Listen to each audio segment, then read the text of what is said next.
Are you ready to transform your pool into a stunning oasis? At Mainland Pool Service, they're a family-owned business committed to keeping your pool looking pristine all year round. They believe that pool care should be proactive, not reactive, which is why their skilled team handles everything from routine cleaning to complex issues with precision. They prioritize clear communication and personalized solutions to exceed your expectations. Join the Mainland Pool Service family today and experience the difference their expertise and dedication can bring to your relaxation retreat. Contact them now at mainlandpoolservice.com.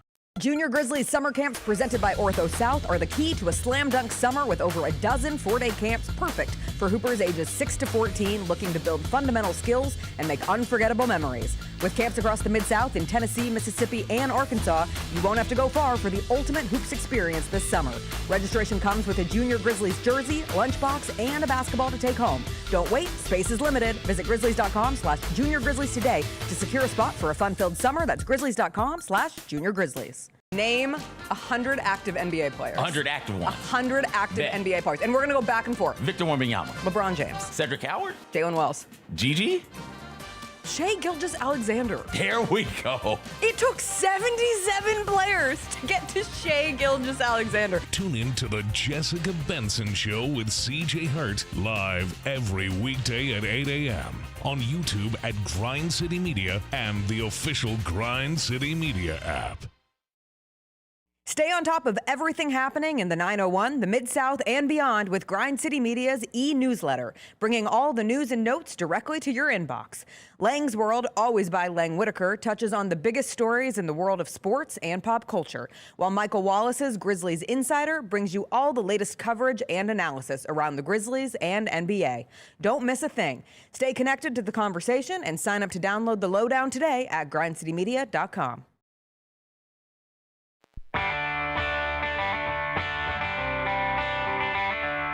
Live from the Built Ford Tough studio at FedEx Forum, it's the Gary Parrish Show, presented by Ortho South, on YouTube at Grind City Media and the official Grind City Media app.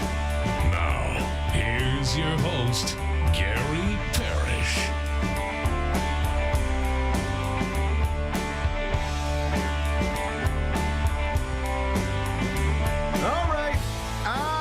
My name is Gary Parrish. I'm speaking to you from the Built Ford Tough Studio, FedEx Forum, downtown Memphis. Bennett Doyle's right there producing the program. Glad he's with me. Glad you're with me. Hope you're getting through the day best you can.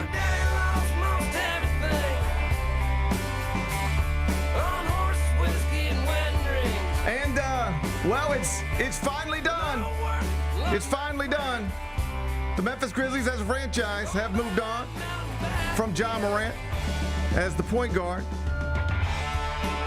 In a deal with Portland that was broken yesterday by Shams Charania, ESPN, a Monday afternoon big headline that changes the franchise forever. We'll talk about it momentarily from every angle, best we can. First, though, quickly, let me set today's schedule for you. In the next segment, around 10:20, Evan Hayes is going to join me. He, of course, among other things, covers the Grizzlies for SI Now. He's going to pop in studio with me here in about 25 minutes or so. He'll sit right there. I'll talk all things Grizzlies, Ja Morant with him. Evan Hayes is going to be here in the next segment. Finish talking to Evan. We're going to take a break, come back, do 5 more things you need to know, at which point we're going to discuss 5 previously undiscussed stories. Among them, John Calipari is the headliner of the list of the 2026 inductees into the Memphis Sports Hall of Fame. Well-deserved honor. Larry Keenan also among the inductees.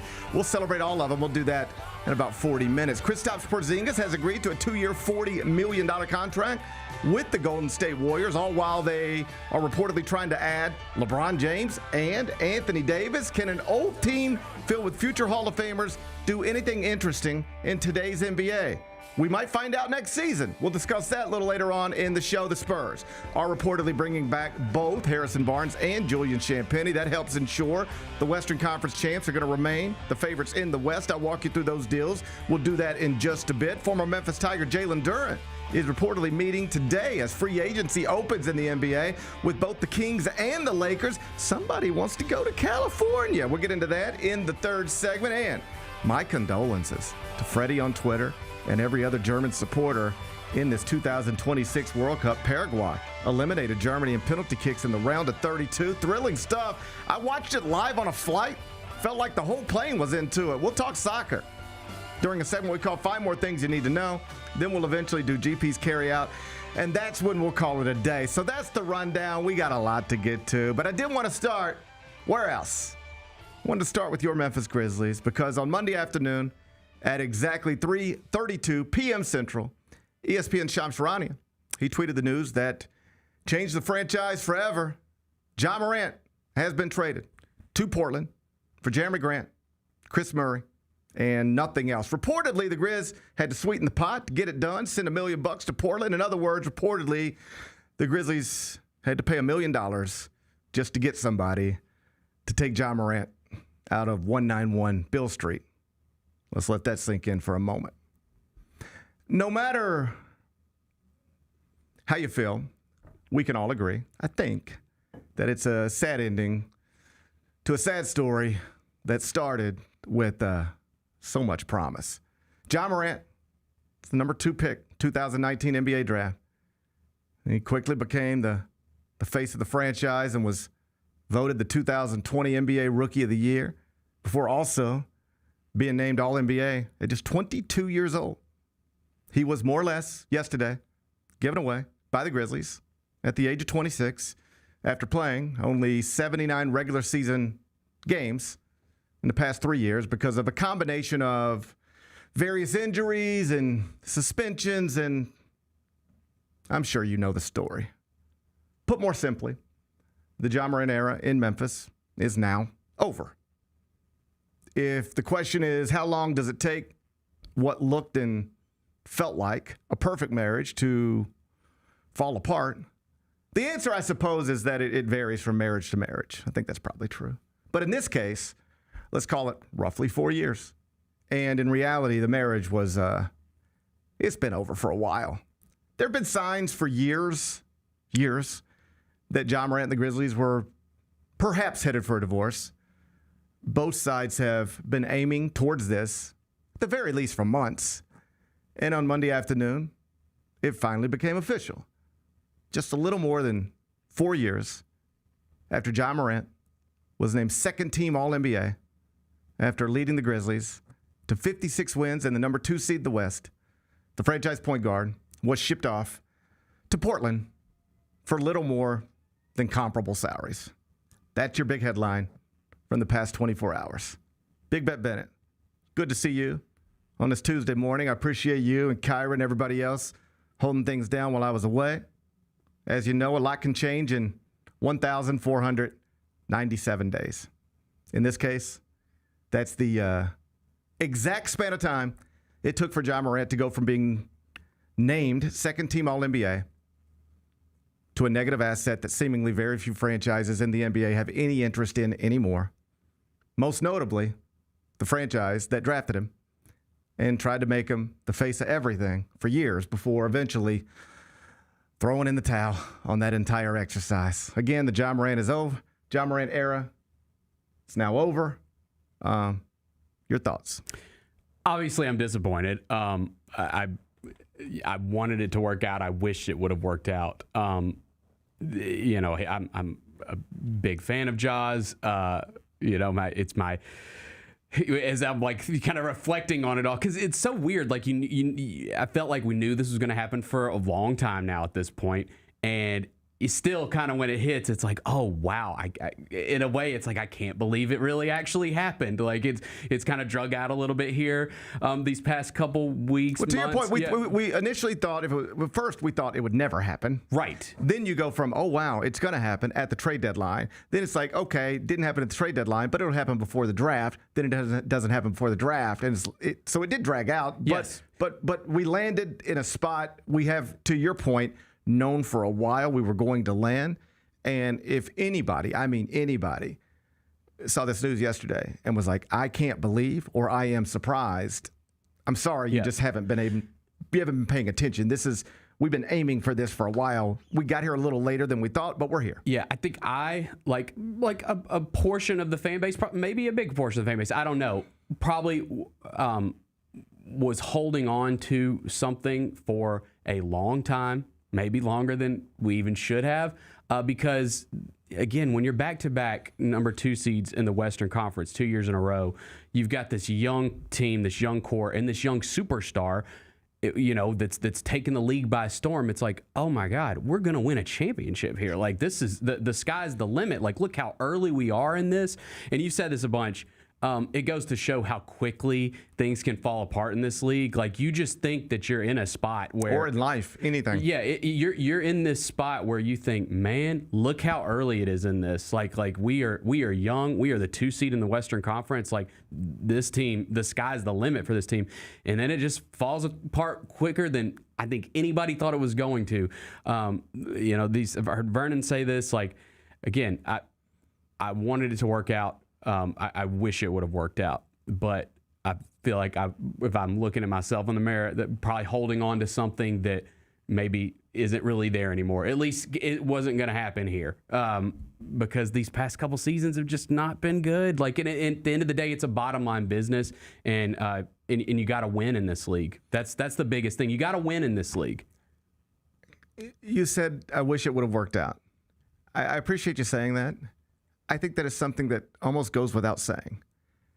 Like, we can all have different opinions about how this should have been resolved, how we got to this point, but I think we all wanted this to work out. This stinks. It's a sad ending to a sad story.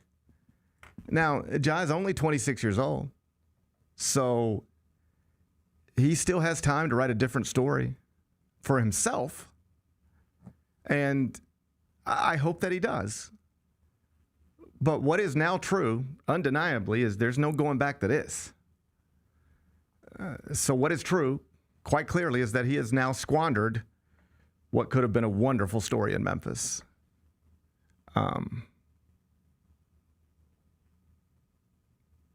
The marriage analogy gets thrown around a lot when it comes to the relationship between a star player and a franchise. So if you'll allow me to continue with that analogy that is so often used in these types of things, like Ja's first professional marriage, at the very least, will always be one that he messed up in a way I think must leave him with at least a tinge of regret and sadness. I hope so, at least. I mean, I guess I can only speak for myself, but it's a sad day for me. Like, I loved the idea of Ja Morant starring in Memphis. Small town dude, discounted at every step, counted out, whole life, under-recruited, doubted. But then he becomes a college star at a mid-major, and then an NBA star in a small market that happened to, if you'll allow me to make it personal, double as my hometown. He's my son's favorite player. They all have his shoes. Same. I have his shoes. Multiple pair. His face is in multiple rooms in our home. There might be more visuals of Ja Morant in our home than there are of me. I think that might be true for me too, actually. He's all over the studio. Yep. He's right there. He's right there. It stinks. Technically, Allen Iverson, Albert Pujols, Derrick Rose, Bo Jackson, Penny Hardaway, and yes, even Johnny Manziel have outplayed with Memphis on their chest. Oh, wow. He did, yeah. I don't think we can definitely call Ja Morant the most famous athlete to ever play in and for this city.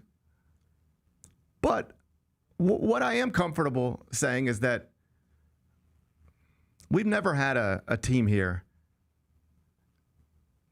as important as the Memphis Grizzlies, if only because they are our only top-shelf Major League professional sports franchise and the most important resident of a downtown neighborhood that desperately needs them to be present and successful. That's just a fact based on, if nothing else, nothing more than the dates the Grizzlies provide FedEx for, right? So I'm comfortable telling you we've never had a more important downtown resident / team than the Memphis Grizzlies. And I say that as a Memphis graduate. And I know what the 73 Tigers meant, but I think you get my point. Yep. I'm comfortable saying that. Nothing's been as important as the Grizzlies. And I'm also comfortable saying that Ja Morant is the most important player who has ever worn that Grizzlies uniform in Memphis for a variety of reasons, some of which are now, unfortunately, just hypothetical daydreams or for whatever, forever what ifs, right? He took this place to some cool places. He could have taken Memphis, theoretically, anywhere. He was young, electric, awesome, cool, everything. The best days were amazing days. There was a point where if the question was whether, just pause it. If the question was whether Ja Morant will ever have a statue in front of FedEx Forum someday, if that was the question, the smart answer, or at least a totally reasonable answer, there was a moment where it was yes. Probably. Yeah. I could see it. And now that'll never happen. He could have been the face of the franchise forever. Instead, Ja Morant will go down as one of the most disappointing stories in Memphis sports history, and perhaps the most disappointing, all things considered. Is that too harsh? I mean, I think you got to add the context to it. I know he could have been Hasheem Thabeet, and he wasn't, and thank God for that, right? That was a top 5 pick, too. Right. I know he's not Chandler Parsons. Also, thank God for that. But again, if you pause the world right after the Grizzlies beat the Timberwolves in the 2022 Western Conference playoffs, right after a 22-year-old Ja Morant made All-NBA, right when ESPN was saying no franchise in the NBA has a brighter future than this one, if you paused it right there, and if I told you right then that 4 years later, just 4 years later, the Ja Morant era would be over, with 0 additional playoff series wins, and that when the Grizzlies moved him, they basically got nothing for him because his reputation was so damaged that basically nobody wanted him. When you consider all that, you'd have to call that more disappointing than anything else. Would you? I would, but I'll listen to a counter argument if you got one. Well, I wouldn't. I don't know if I would say, like, I don't think people are going to look back at him. People are going to always be fond of him. There are a ton of people in this city who are always going to be huge Ja Morant fans. And to that point, Dwight Gooden is on my office wall. If whatever Ja Morant is to Oliver and Louie, Dwight Gooden was that to me. Mm. He drugged himself out of baseball, messed up his career, messed up my favorite team. I love that guy. Mm. Your first favorite player holds a place in your heart forever, almost no matter how it ends. Yep. And I'm the best example of this. The first 3 professional athletes, I was thinking about this the other day, the first 3 professional athletes that I ever gravitated towards, because we didn't have professional sports in Memphis, were Dwight Gooden, Darryl Strawberry, and because of the 86 World Cup, you can line it up. I was born in 77. I'm 9 years old, just like Lou. 86 World Cup, I was watching that just like we're watching this, and Diego Maradona was a star. And so my first 3 favorite professional athletes were Dwight Gooden, Darryl Strawberry, and Diego Maradona. They all 3 have places in my home somewhere. There's a Maradona figure in my studio at home. Doc and Darryl are on my office walls. They're all messes, complete messes that screwed up stuff. And Maradona's no longer here, but like if I saw Doc and Darryl, I'd freak out and I'd want to like that would mean something to me. Ja will always have that place with my boys, with other kids in this area, even though it spiraled in a way that became wildly disappointing. But I do think when you provide the proper context to around this, like I never thought Hasheem Thabeet was bringing a championship to Memphis. I didn't even know if he's going to be any good. I never knew if Chandler Parsons would walk again without a limp. I thought Ja Morant was bringing a parade here. Mm-hmm. He told us he was. So when you discuss it relative to that, I think it's the most disappointing thing to go from that to this is hard to be more disappointing. Yeah, I mean, like, again, like I will always he's always going to have a special place in my heart because he was my kid's first favorite athlete. That's right. It's funny. We're driving. I'm driving around window yesterday. The news breaks. And I see the notification in my car, and I say, and I'm even scared to break the news to him because I'm like, oh God, he's gonna be so sad. And I was like, hey man, we just traded Ja, and he was like, oh, that's really sad. So who are you going to root for now? Kids are pretty resilient, so he'll be good. Well, my kids have I was more in my feelings than he was. Well, my kids have been prepared for this. They loved it. I told you as recently as a couple of weeks ago, Lou got a new Grizzlies hat, and he could get something embroidered on it, and he got Ja. It's a brand new Grizzlies hat with Ja Morant on it. I was like, buddy, if you wait a week, that ain't gonna. That's. You want Cameron Boozer instead? You can wait a week and get. He's now I want Ja. Sure. Ja's his guy. So that'll. And we had a similar thing. The news broke while we were flying from San Diego to Atlanta, and I told everybody together. I was like, "Hey guys, do you hear the news?" And they were, Ja's traded. Where? First question. Where? Portland. And my boys were pretty much and then my wife was. I just wish they could have sat down and figured it out. Everybody, right? She still had a little bit of that. And I think the truth is, the franchise probably thinks they tried to sit down and whatever you think they should have done. Hey, let's sit down. Let's talk through this. Can we fix whatever you think they should have done? They think they've done it. They think they did it. The other side can speak for itself whenever that opportunity presents itself, and I look forward to hearing all the words. But it stinks. I guess I'd bottom line it, at least as part of the conversation with this.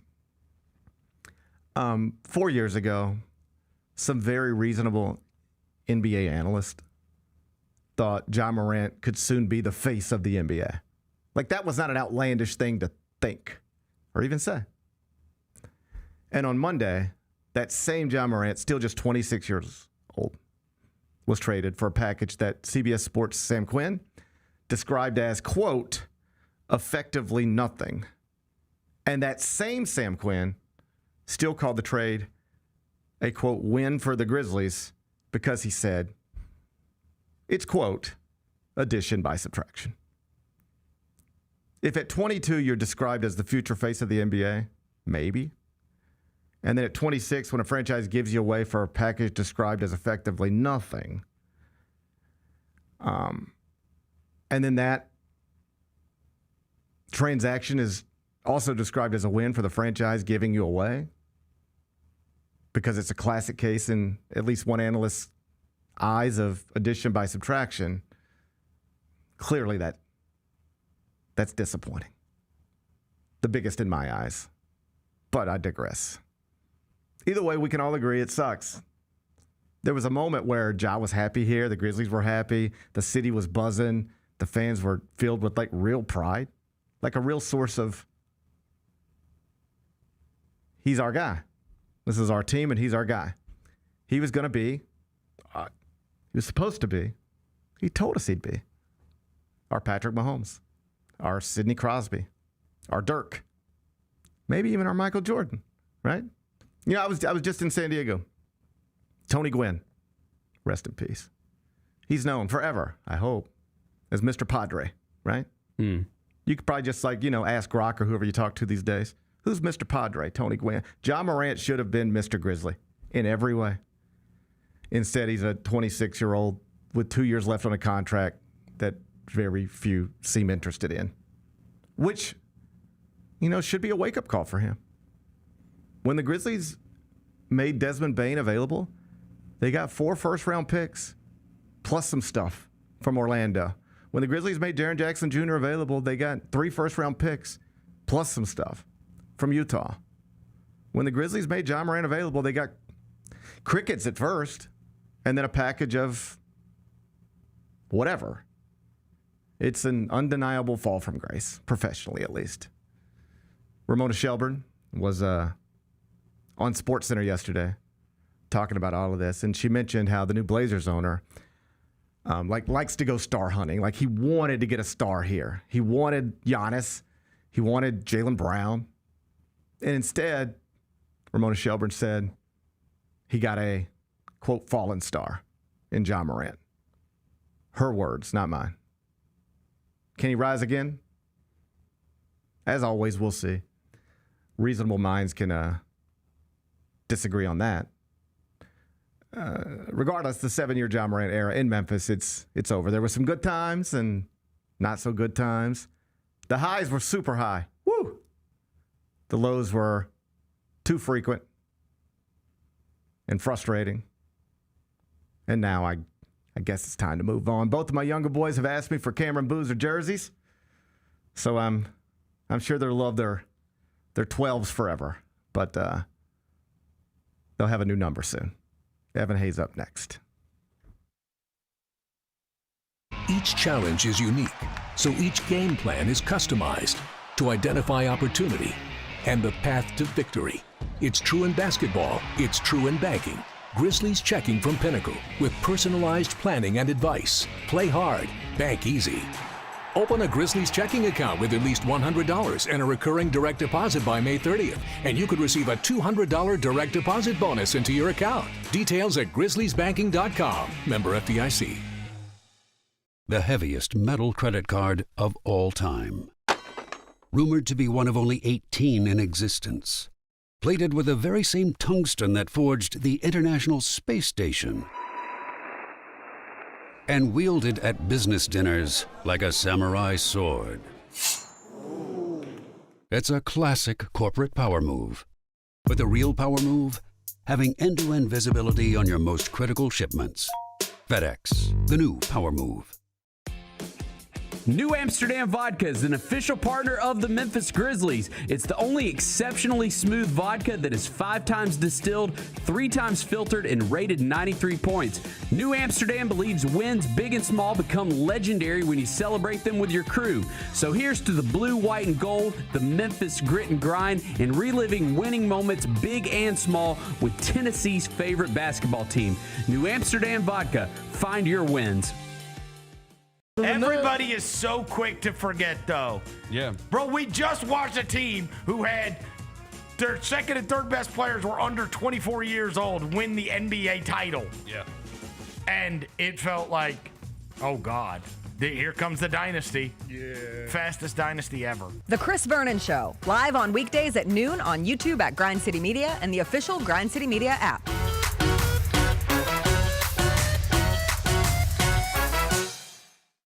The Grizzlies are on their way to a new era, and now's the perfect time to buy in and secure your seat to witness history. With the 2026-27 half-season tickets, you can see the future take shape in real time. With a talented draft class joining our young core and starting this season, half-season ticket holders can own the moments with all new MVP benefit, including inside access to exclusive events, perks that match your passion, and rewards that take your fan experience to the next level. More information, visit grizzlies.com/tickets or just call 901-888-HOOP or grizzlies.com/tickets.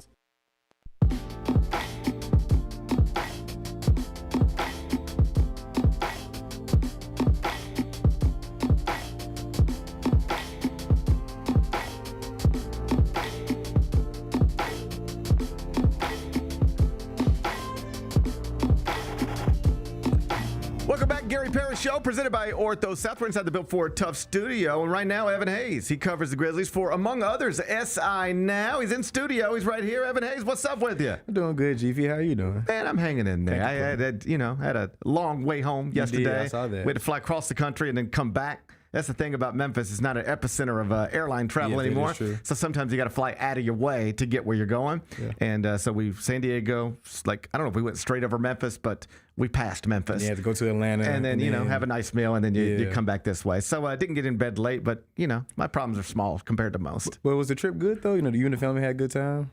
The best. Yeah. I thought it was great. It was really, first off, just everybody together. Yeah, facts. So you start there. As at least one of our children is older now. That is true. I don't know that I anticipated taking family vacations with my 23-year-old son and his wonderful girlfriend, but that's what we did. And I cherished that forever. It was a wonderful few days. Really good. Great. So thanks for asking. Yes, sir.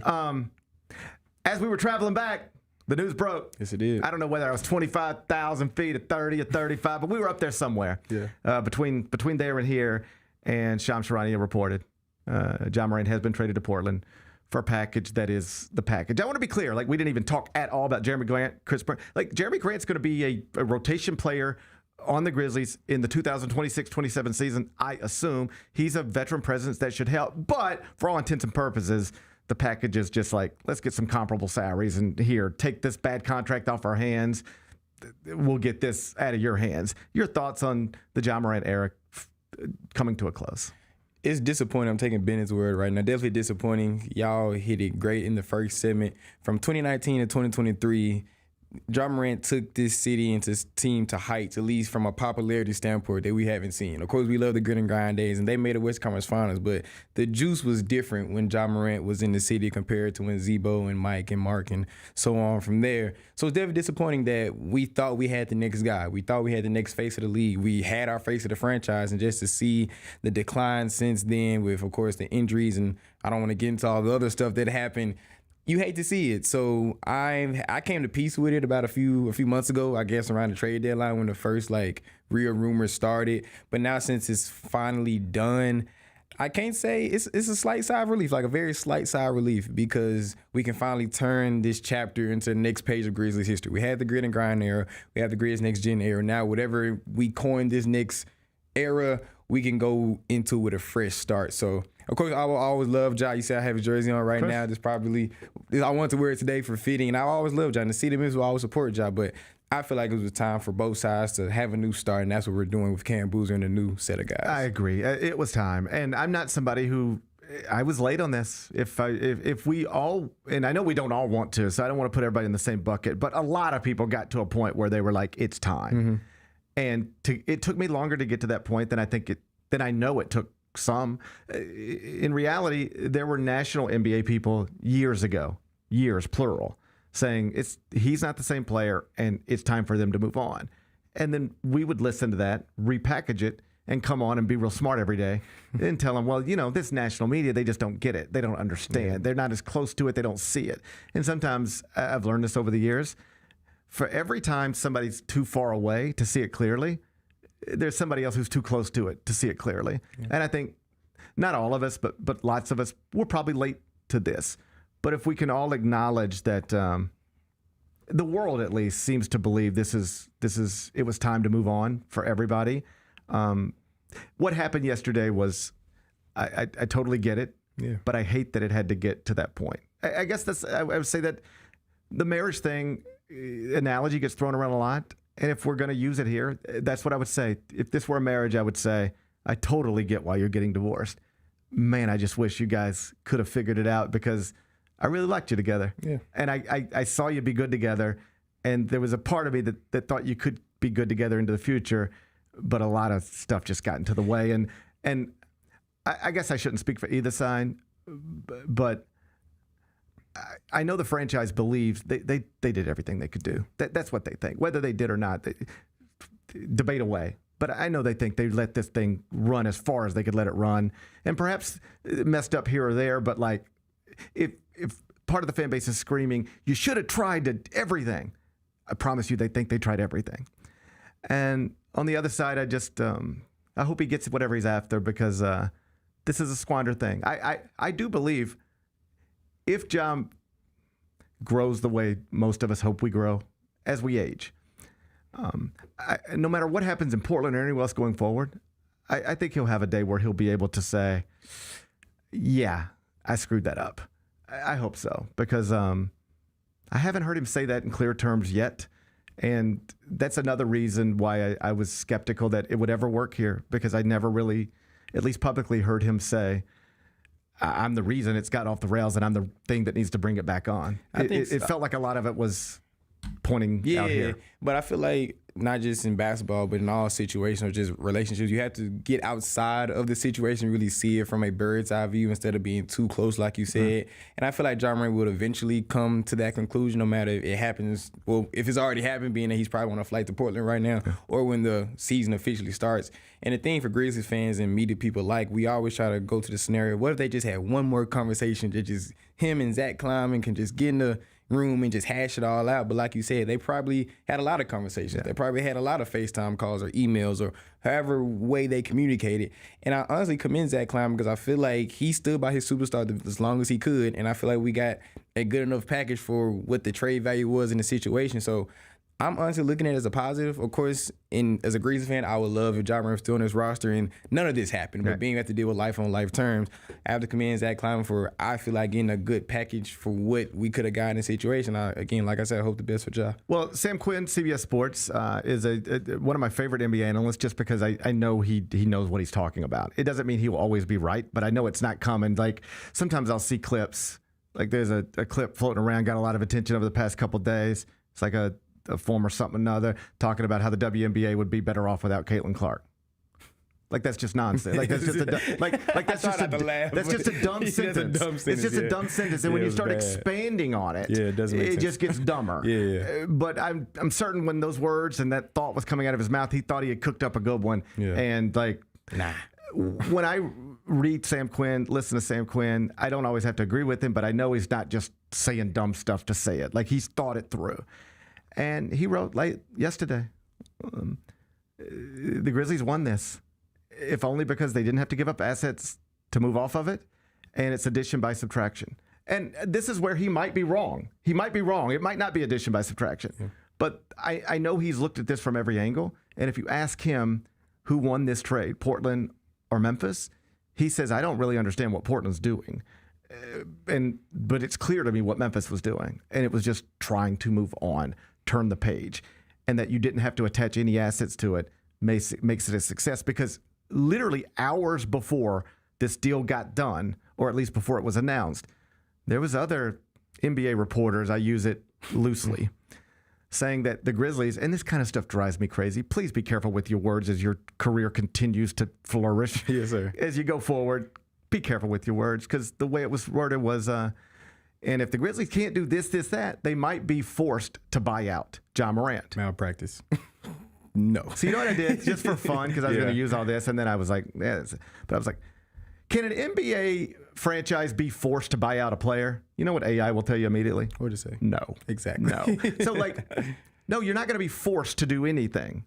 You could just say don't play, sit out needs, but you were never going to be forced to buy him out. If you ever read an NBA reporter that says an NBA franchise might be forced to buy, just know that they don't know what they're talking about, because it's not even a thing that can happen. That's not how it works. I know what he meant, but he was wrong. Anyway, if that was the sentiment at, say, noon, to get this done a few hours later, without having to buy anybody out, without having to attach assets, and with getting a real rotation. It's not that different than what Atlanta got for Trae Young.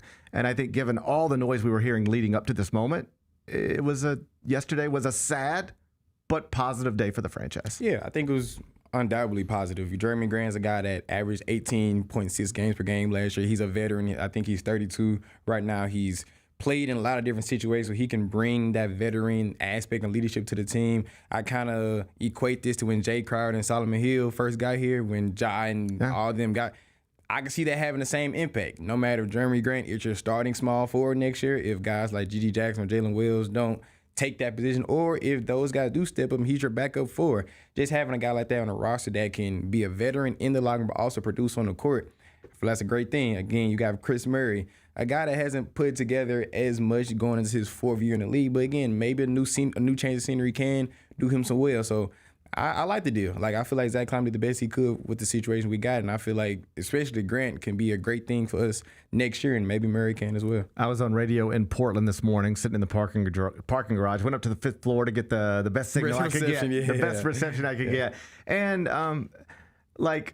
it was funny because you know how radio hits work, producer calls you, they say, hey, how you doing? Thanks for coming on. We got about 90 seconds left in this break, and then they'll get right to you. Mm-hmm. So you're sort of here listening to like the commercials and the rejoin, and they've got the update guy coming back from break.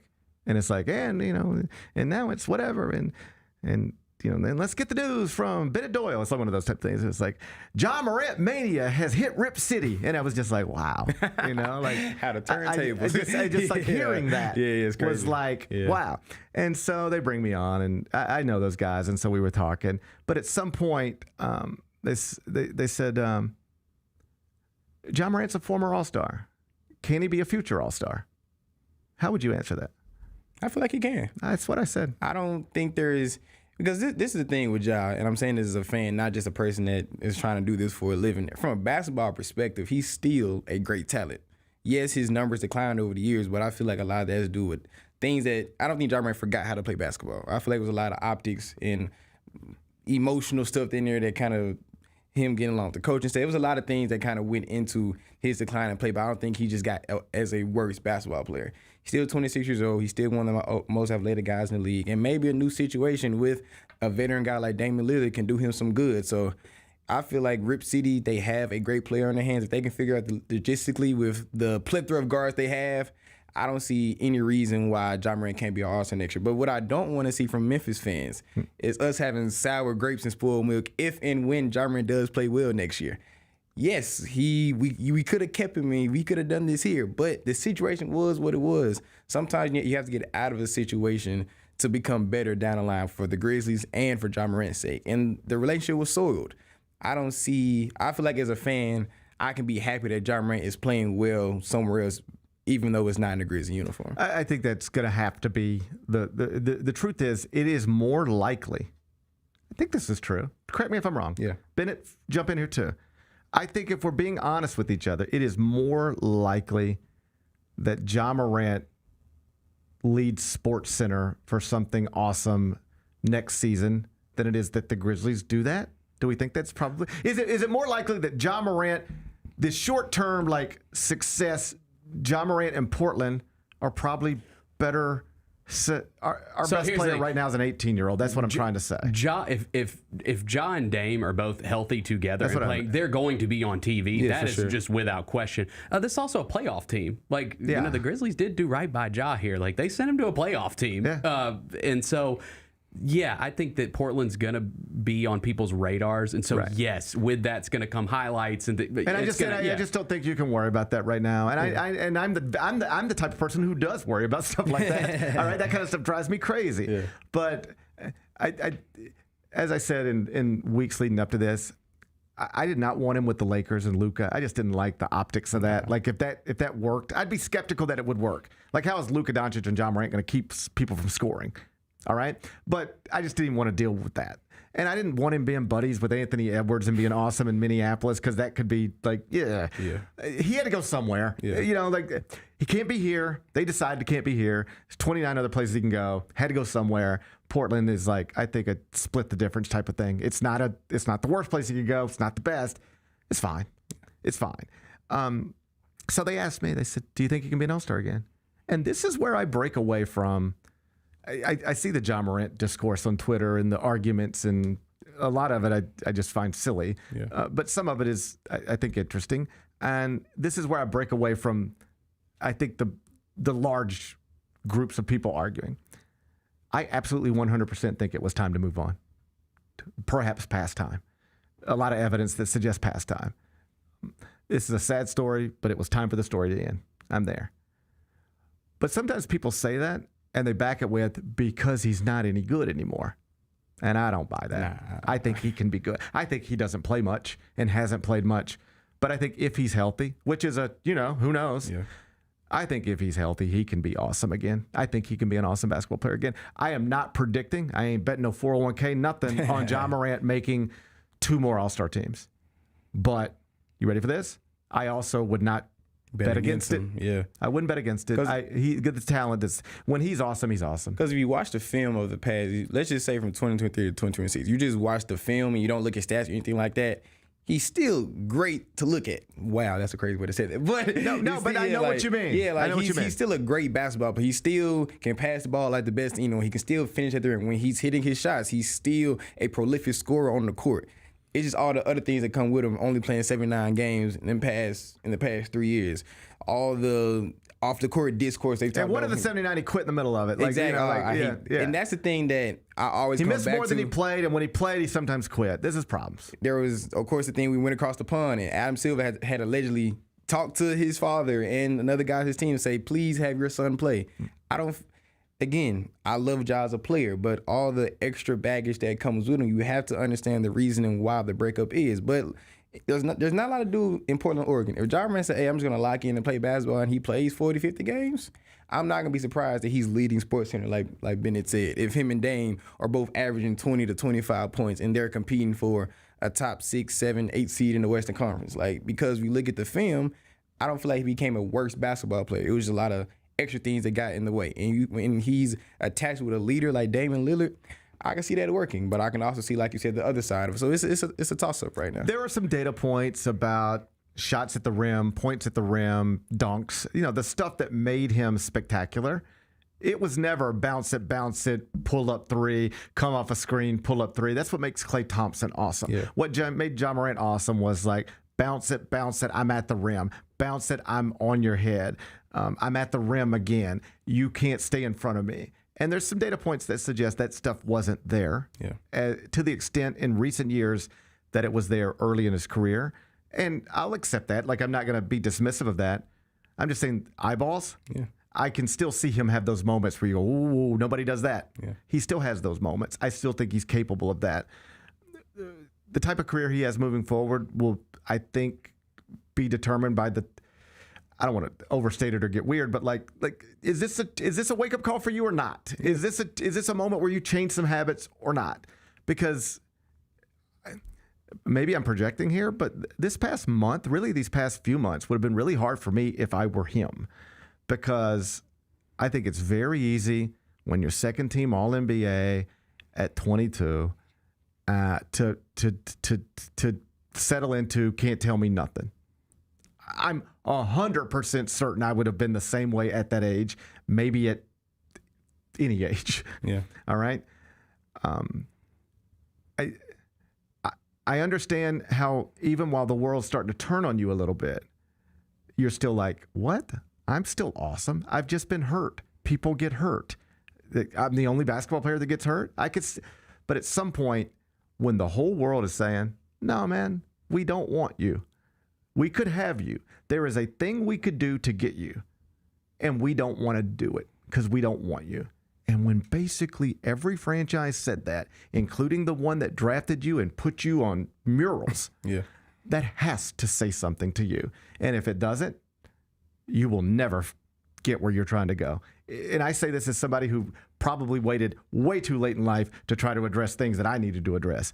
But I hope for him and for his family. I hope that this is a moment where he goes, all right, screwed that up, but got a chance to really, I'm still only 26 years old.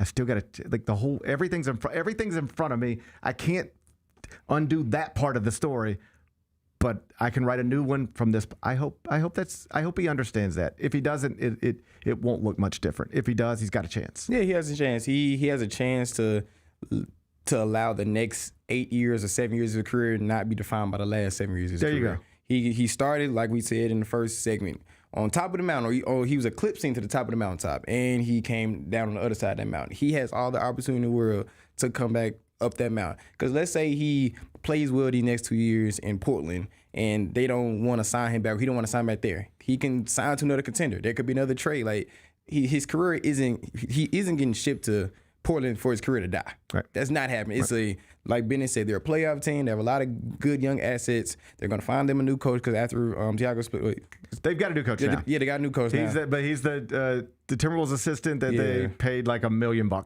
a 1 year contract. Like, no, it's an interesting situation they got going on in Portland. But you never know. That could be the right ingredients to make it a good championship puzzle. You never know. So he's not going to Portland for his career to die. It's just, I feel like it's more in between the ears with Ja. Like, if he mentally has that switch, because as you were talking, I was trying to make a football comparison. Like, Terrell Owens was a all-world wide receiver. But every situation he went, it was a lot of off the field or having bad discourse with his teammates and coaches, and he blew up almost every locker room he could be in. Ja Morant could be that, or he could be, like, I try to think of another football scenario, but like a Zach Randolph, where Zach Randolph came to Memphis, changed the whole trajectory on him, and now he's one of the most beloved players in franchise history. That, I think, is a perfect thing that Josh should aim for. Zach damaged his reputation. I don't want to say ruined, but clearly damaged. Even Zach would tell you, damaged his reputation in Portland as a young guy doing young guy stuff. Yeah. And I remember when he was traded to Memphis. It felt like the primary motivation was that the Clippers just didn't want him around around Blake Griffin, period.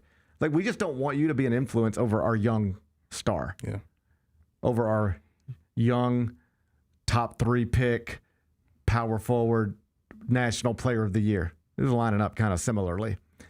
And they just said, go to Memphis, just get out of here. And the reaction here wasn't like, woohoo, the Grizzlies got Zach Randolph. That was not it. I mean, that man's name is in the building now. When he came here, it was not.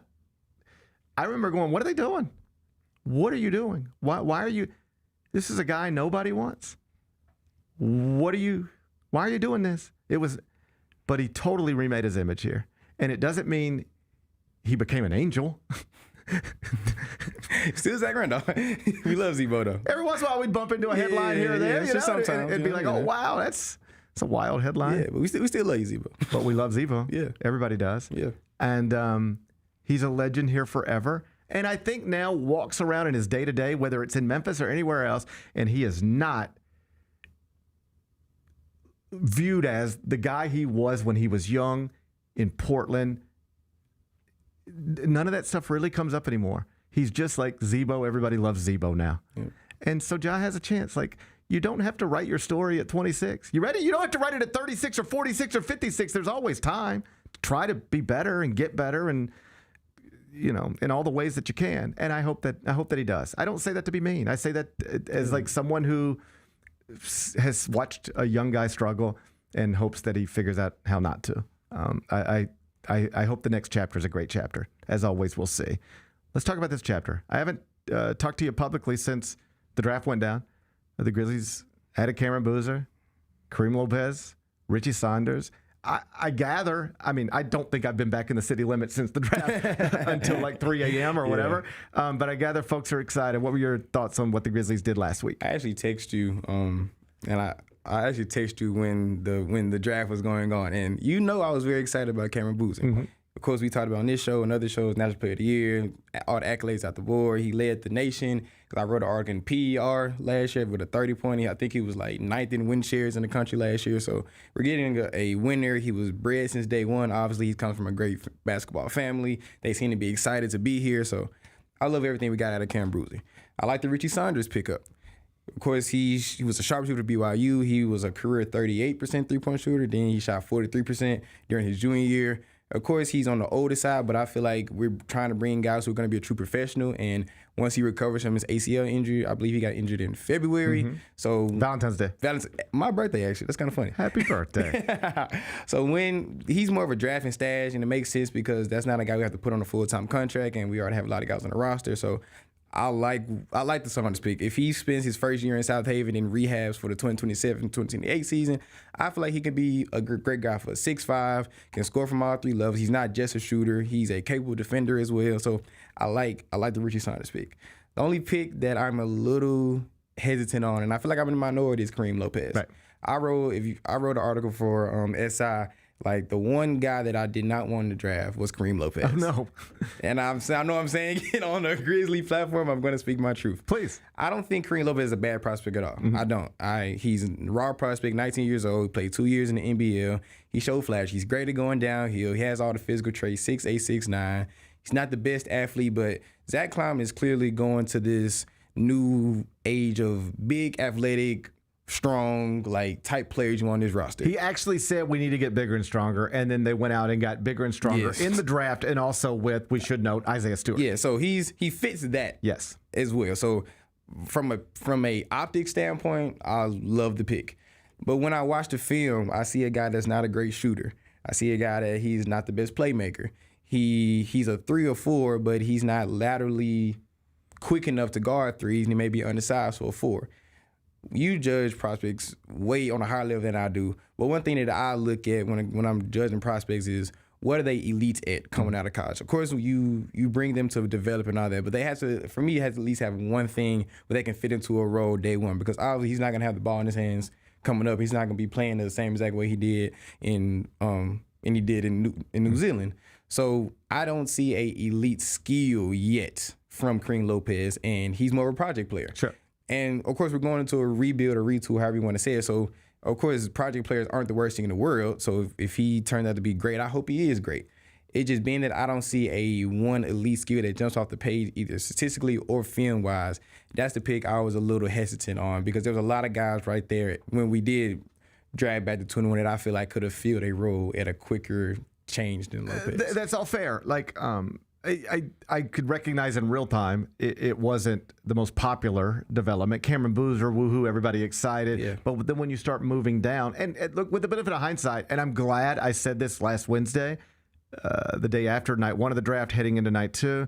At some point in that show, I said, you have to realize that, sometimes you don't know what's coming next. Like in Portland right now, they've got all sorts of guards. And it's like, are you really going to go into the season with that? And it's like, well, let's see what happens next. Yeah. Sometimes deals are made to set up other deals. And I said, it's possible we don't know what the Grizzlies are doing next. And then we find out that later that night, it's like, Isaiah Stewart. Yeah, they did this deal to help set up. I promise you, everything they did on Tuesday, it played. Some of the stuff they did on Tuesday played a role in what they were doing on Wednesday, and everything they did on Wednesday, they knew that they were doing on Tuesday. Yeah. I bet you that's true. Yeah, for sure. So sometimes in real time, you don't have a proper understanding of like what the next move is and the next move is. And in real time, last Tuesday, that's where we were. I recognize that fans would get more excited about, because we talk about the draft for weeks, if not months, and it's like if you can get Cameron Boozer there, then you can get your guard here. And so people just sort of wrap their heads around like Boozer, guard. And then it's like, okay, what guard? And then you have all these conversations about guards. And it's like Christian Anderson, LeBaron Philon. And then it's like, hey, they're both available. Cameron Carr. Yeah, Bennett Sturts. Like they're all available. And then you have the confusion. So it's like the Grizzlies draft Bennett Sturts, but he's not theirs. But people get excited about that. All right, I don't know if he's the one I wanted, but like I can get excited about this. Yeah. D2 guy, but then like went to Iowa, took him to the Elite Eight. Okay, let's go. No, he's not yours. Okay, just give me Christian Anderson. Woohoo! Above 42% from three. Nope, not yours. Keep going down. And then it's like, all right, who we getting then? And it's basically somebody nobody's ever seen. People watch the Big 12. People watch the Big 10. People don't watch the NBL. They don't know Kareem Lopez other than he's a name they recognize from mock drafts. So I get why the initial reaction was like, we could have had this. Instead, we did that. But by moving down, got you Isaiah Stewart. Yep. And I think the total package, I'm happy with it. Yeah, I love the package. You moved back 5 spots. Yes. To get 5 second-round picks, 3 of them from Detroit. You send them right back to Detroit to get Isaiah Stewart, who's probably the best backup B you could have got, and then you get a project player, Kareem Lopez. I like if you just lay it out like that. I love that. Like Zach Kleiman cooked up something great for that. I think they over a 2-day span they cooked up what I think was a productive 48 hours for the franchise. Yes, sir. I couldn't agree more on that. Right. So the whole deal that encapsulates Kareem Lopez, I love it. Like I love what we did, and if you got a sure thing in Boozer and you got your backup big for them because he's only 26 right now. Maybe for the next 3-4 years, if because he's on a team friendly deal, you can really sign him. That's all free agency stuff. Right. But a guy that could be here, you could take a big swing on a Lopez, and that's what I see that Zach Kleiman did. He's a guy he's a project player that has all the physical upside in the world. That if he hits, he's gonna be great for us. And I could see a future of that happening. It's just I just have some reservations for Lopez being the guy with the limitations that I did list before. That's all fair. I think it's totally fair to question Kareem Lopez as a prospect, if only because he's 19 years old. Yeah. And 19-year-old first-round picks don't work out all the time. It's not that uncommon. So anybody can have an evaluation of Kareem Lopez. That's fine. I bet you their explanation would be this. The motivation was the value we could get from moving down. We picked up Isaiah Stewart. That's a huge, if you're trying to talk to us about what was the biggest thing that we did after getting Cameron Boozer, the Isaiah Stewart thing is up there pretty high. Yeah, just from culture, fit, toughness, position need, toughness, change the image, all that stuff. Yeah, all that stuff. I bet you they would tell you this. And Kareem Lopez is somebody we graded as a lottery prospect, and we got him where we got him. And we might just have a bad evaluation on him. Yeah, I hope I'm wrong. Yeah, right. Yeah, they could just be like, we might, but a lot of mock drafts had him in the lottery.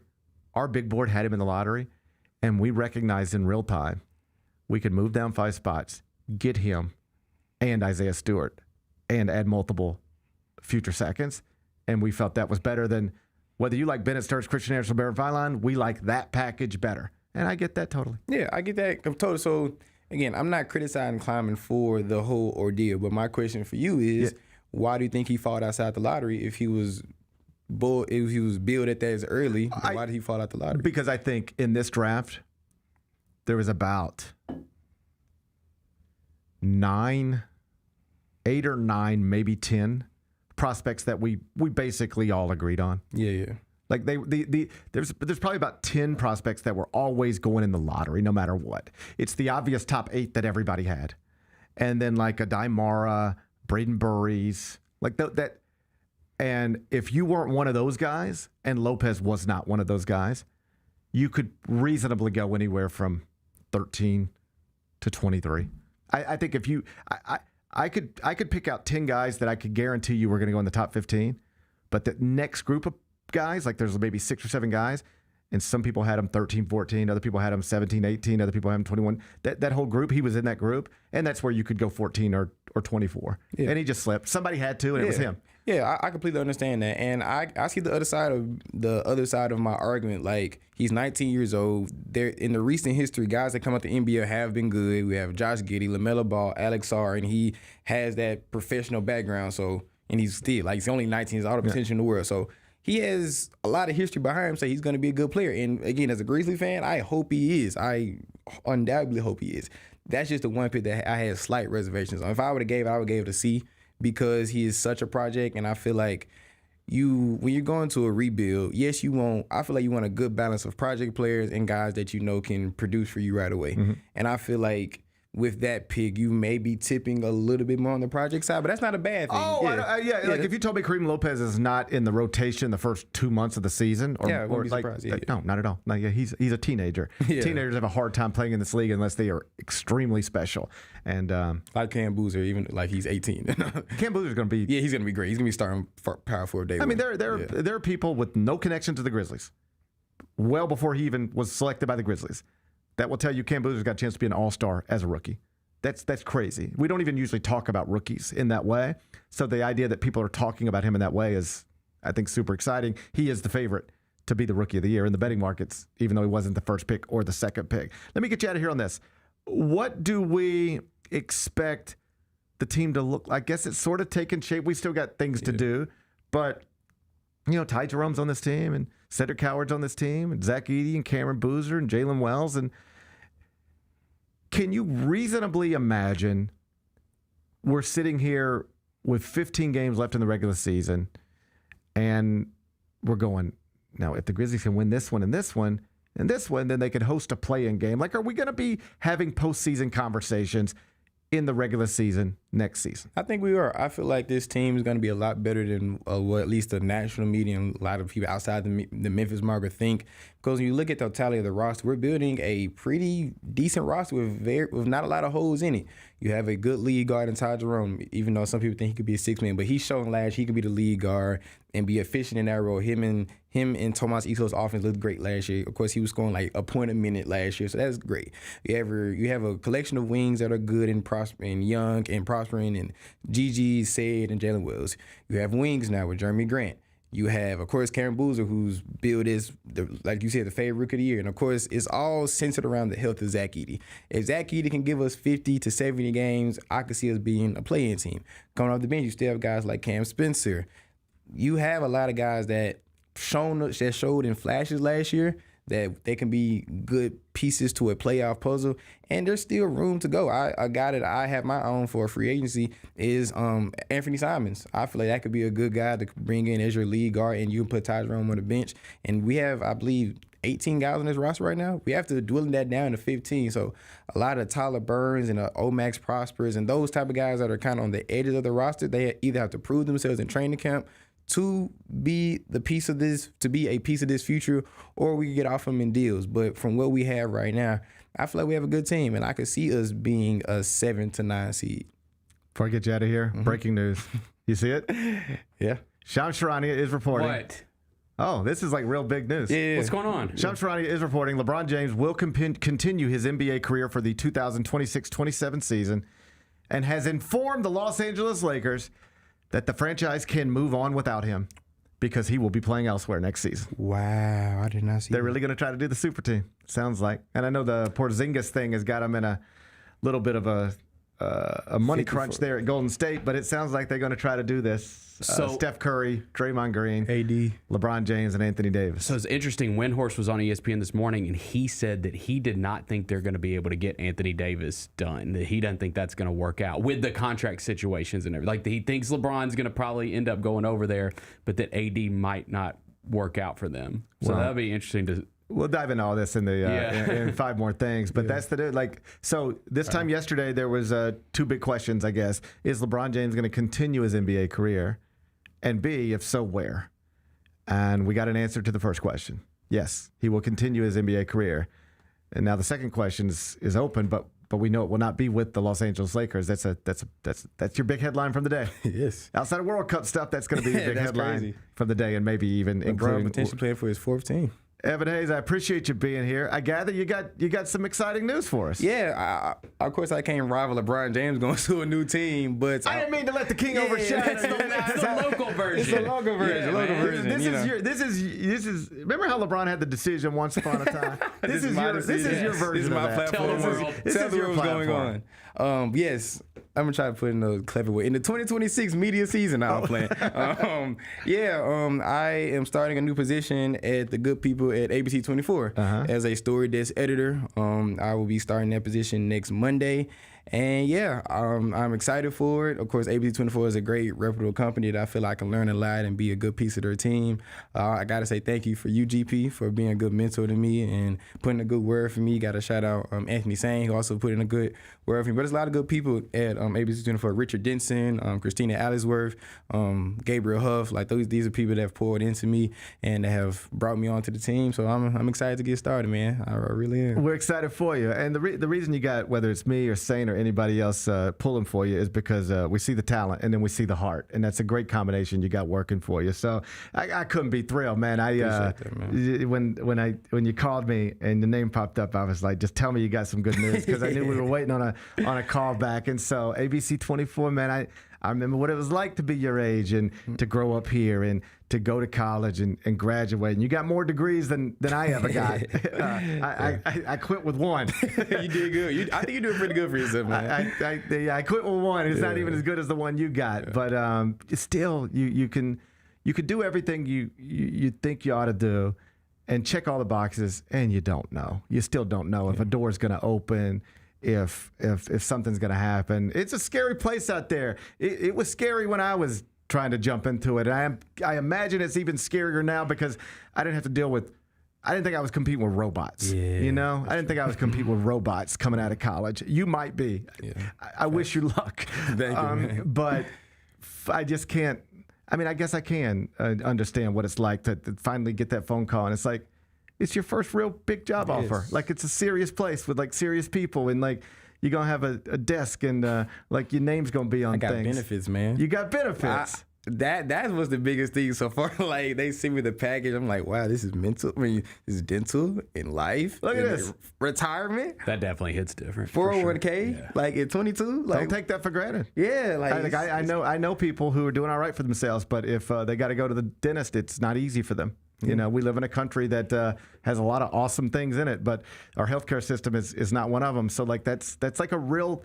Like this, I'm just proud of you and happy for you that all of this is coming together. So tell me, when do you start, and what's it going to look like? Yeah, I start next Monday. That's why this is my last week, you know, kind of doing this type of space right now. And obviously, you know, it's a big thing. Of course, I'm a little sad that I'm kind of letting this side of, at least for the right now, letting it go, because this has been a big part of my life for the past like 2.5, 3 years. But I feel like it's a great step to get where I really want to go. But yeah, story desk editor, so I'll be helping produce on-air content, writing articles, just kind of producing their daily news that comes in and out. I'll be covering the Grizzlies and the Tigers as well. That's something that's in the works right now. So y'all may see me down at the FedEx Forum doing a little bit of everything down there. So yeah, man, I'm still trying to. It's kind of hard. It's kind of hard to put into words like how excited I am. You're taking the right next step, and you're going to be awesome. And that seat, don't worry about it. It'll be there whenever you're ready for it. That seat's going to be there, whenever you're ready for it again. So go over there, knock it out, and then when you blow up, just remember to answer my text and be nice enough to come sit down with me again. And we'll keep doing this for as long as we can. Yes, sir. I'm happy for you. If people want to follow him on Twitter, they can at E11Hayes. That's at E11Hayes. And the website is efhayesmedia.com, efhayesmedia.com. Congratulations. Thank you, dog. When we come back, we were going to stay in the NBA because it's a big day. Free agency starts a little later on this afternoon. The LeBron James development obviously is the biggest headline, but there's also interesting stuff happening in San Antonio with the Warriors. We're going to talk all through NBA stuff next. Then we'll get to the World Cup. Then we'll get to John Calipari, Memphis Hall of Fame. It's the Gary Parrish Show, presented by Ortho South. Get ready, Grizzlies fans. It is time for the Surfside Can Shuffle. Can you keep up with the cans and find Mac the Crab?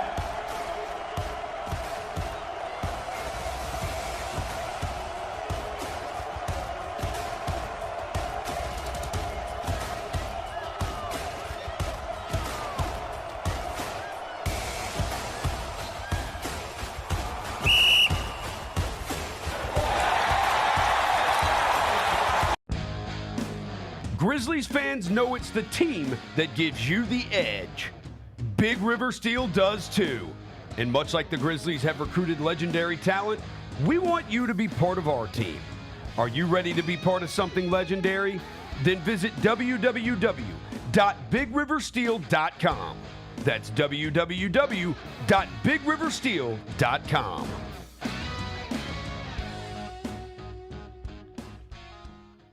Kroger shoppers and Grizz fans. Want exclusive last-minute discounted ticket deals texted straight to you? Sign up with the new Kroger Buzzer Beater deal. Fans can sign up by texting Grizz to 636-479 or visit your local Kroger store in the Delta Division and scan the QR code. By signing up, you agree to receive recurring automated promotional and personalized marketing text messages from the Memphis Grizzlies. Consent is not a condition of any purchase. Message frequency varies. Message and data rates may apply. This Photoshop job of the College Football 27 cover for this year is atrocious. Like, who made this? It's so bad. This is the deluxe edition. So you have to pay extra to get Kurt Signetti on. Oh, I'm sorry. You're paying extra to get Kurt Signetti? Tune in to the Jessica Benson Show with CJ Hurt live every weekday at 8 a.m. on YouTube at Grind City Media and the official Grind City Media app. Junior Grizzlies summer camps presented by Ortho South are the key to a slam dunk summer with over a dozen 4-day camps perfect for hoopers ages 6 to 14 looking to build fundamental skills and make unforgettable memories. With camps across the Mid-South in Tennessee, Mississippi, and Arkansas, you won't have to go far for the ultimate hoops experience this summer. Registration comes with a Junior Grizzlies jersey, lunchbox, and a basketball to take home. Don't wait, space is limited. Visit grizzlies.com/Junior Grizzlies today to secure a spot for a fun-filled summer. That's grizzlies.com/Junior Grizzlies.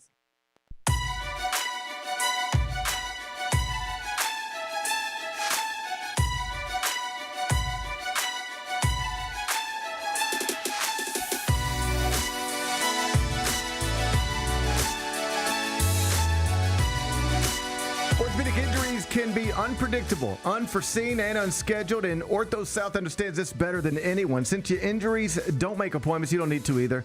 That's because Ortho South welcomes walk-ins during the weekdays and the evenings and even on Saturdays. So next time an unforeseen injury makes an unscheduled appearance in your life, visit orthosouth.org to find your nearest urgent care location. Just walk in, and Ortho South will take care of everything, especially you. Learn more at orthosouth.org. That's orthosouth at orthosouth.org. Now I got 5 more things you need to know. Number 1. Oh, it's busy times in the NBA free agency. Oh, man. I love this league. Free agency gets started today. Let's start with the Golden State Warriors because, they could be in play to the headline we were just talking about. It broke while Evan was in studio. LeBron James has informed the Los Angeles Lakers that he is going to play in the NBA next season. But it ain't going to be for them. That's aggressive. That's an aggressive, release to put out there. That's an aggressive statement. LeBron James says he will continue to play basketball, but not for you. Under no circumstances. It's a little bit like what we did with Dylan Brooks. It really is. Except flip-flopped. Under no circumstances will he play for this historic franchise. It's not happening. So, it leads us to the Warriors. And, you could plan a show however you want to, but there ain't no guarantee it won't change right in the middle of it. And so that's what happened today. I planned to talk to you about Kristaps Porzingis, who's agreed to a 2-year, $40 million deal with the Warriors. And there were some smart NBA people who thought, okay, that might be the end of the whole LeBron James, Anthony Davis thing. Because, and I'm sure you guys have touched on it over, past few days or whatever, there's like real reporting out there that suggests Draymond Green opted out of his player option, declined the player option, to create a path for LeBron James to join the Warriors and Anthony Davis to be traded to the Warriors. The idea would be AD goes to Washington. And this is all complex because Washington has made it pretty clear, at least publicly, we want Anthony Davis and Trae Young and A.J. DeBon. We want that team. Like, we think that's a playoff team. Yep. And so there's some thought that Anthony Davis would be open to that. But the new play is this. Okay, give us the 4-year, $200+ million extension. And then we'll be happy here in Washington. But if you're not going to commit 4 years to me, max deal, then I would like to be traded. My name is Anthony Davis, and I've done this before. Yep. This is me, Anthony Davis, once again telling an NBA team I would like to be traded. And at that point, can the Warriors swoop in and say, hey, man, he's just going to make your life miserable. Go ask New Orleans what it was like when he didn't want to be there. You don't want to go through this. Yep. Let's do a deal. And then I guess now there's a more creative, a little more difficult path, but still path to actually putting this type of team together. And so I guess it appears that's where we're headed at this point. It sounds like LeBron James is going to play with Steph Curry, maybe. I said it in the chat. Like, it is officially him completing the full villain arc against the city of Memphis. Like, come on, man. For LeBron with the Warriors, like, that's cinema, dude. That is absolute cinema. So let's just play around for a minute. Steph Curry, Draymond Green, LeBron James, Kristaps Porzingis. If you throw Anthony Davis on top of that, that might be 5 future Hall of Famers. Yeah. Okay. So me and Roser talked about this yesterday. Obviously, on paper, looks amazing. How do you get through an 82-game NBA season like that? Because there is going to be a lot of rest. I know we're fighting against load management, but let's be honest with ourselves. There's going to be a lot of rest. Can you navigate that and get a seed high enough to be able to? Because I don't think seeding will matter to that team as much, but you want to be in that top 6 if you're that team. You don't want to mess around with the play-in at all. So can you be able to stay afloat enough and be good enough with guys sitting out in the regular season to be a top 6 seed in the West? I don't know. I mean, everything we know about the NBA is that it's not an old man's league. Right. You can be old and great, but that's as an individual, not as a team. Old teams are not. This does not usually work. In fact, I saw somebody do a breakdown as the playoffs were unfolding, and it was like NBA players, listed by age in these playoffs, and they just started with the oldest and went down, and it was like injured, playing but on a bad team, injured, playing but on a bad team, injured. It was almost like, here it is. Here's everything you need to know. If you're trying to build your team around people this age, it just, A, they're probably not good enough, but B, even if they are, they're just not going to be healthy. So it's a bet against all logic. Yeah.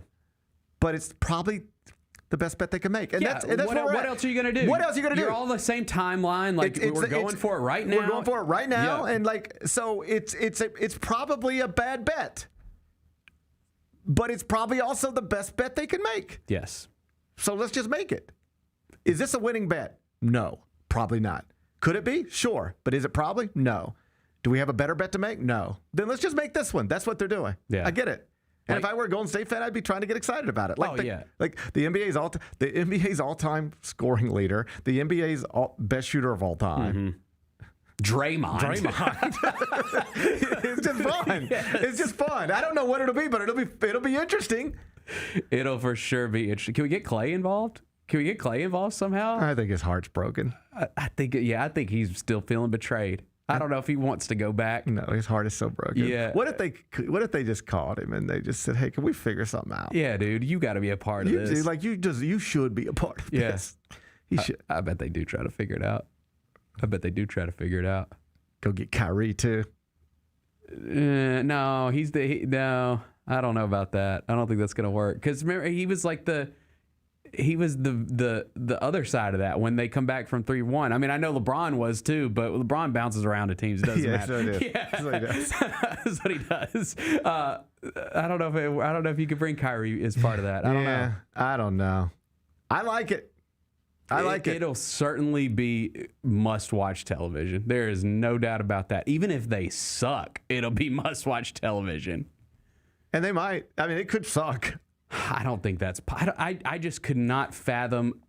I don't care if they're 50. I could not fathom a LeBron James, Steph Curry team sucking. I can't imagine them sucking. I don't know if they'll be a top 6 seed in the West. I can't imagine them sucking. Well, the way they suck is pretty obvious. It's if they, LeBron. No one can ever play. Yeah, LeBron plays 31 games and Steph plays 40.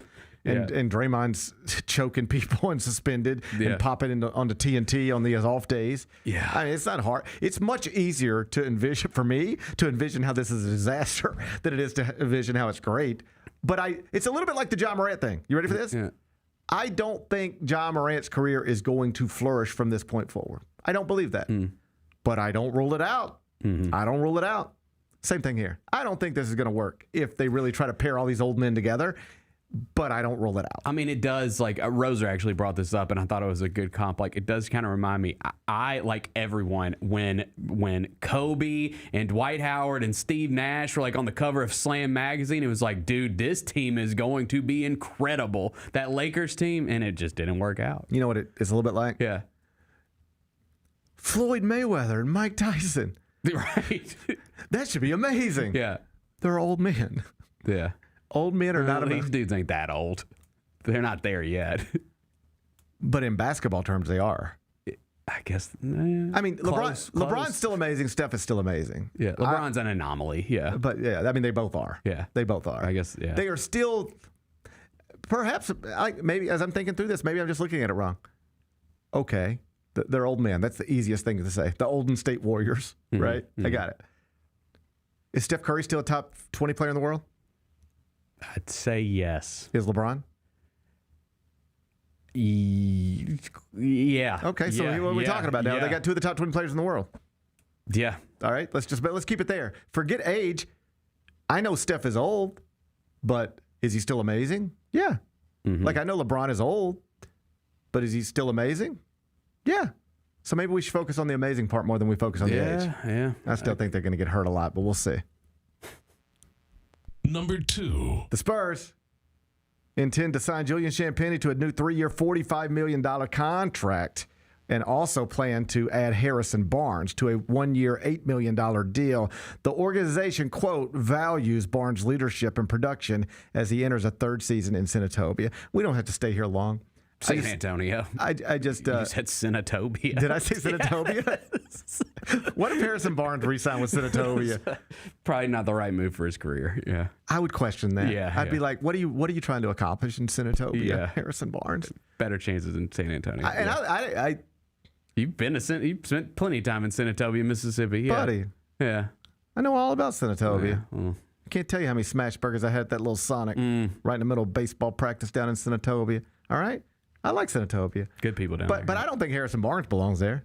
If we're if you just want to talk about it, does Harrison Barnes belong in Senatobia? I would say no. Yeah. Do you disagree? No. I'd say no. I had to think about it for a second. We don't have to spend a lot of time here. Probably shouldn't spend as much time as we already have. But I thought this was interesting. The organization values Barnes' leadership and production as he enters the 3rd season in San Antonio. You know what that tells you? They don't really know what UC is as a basketball player anymore.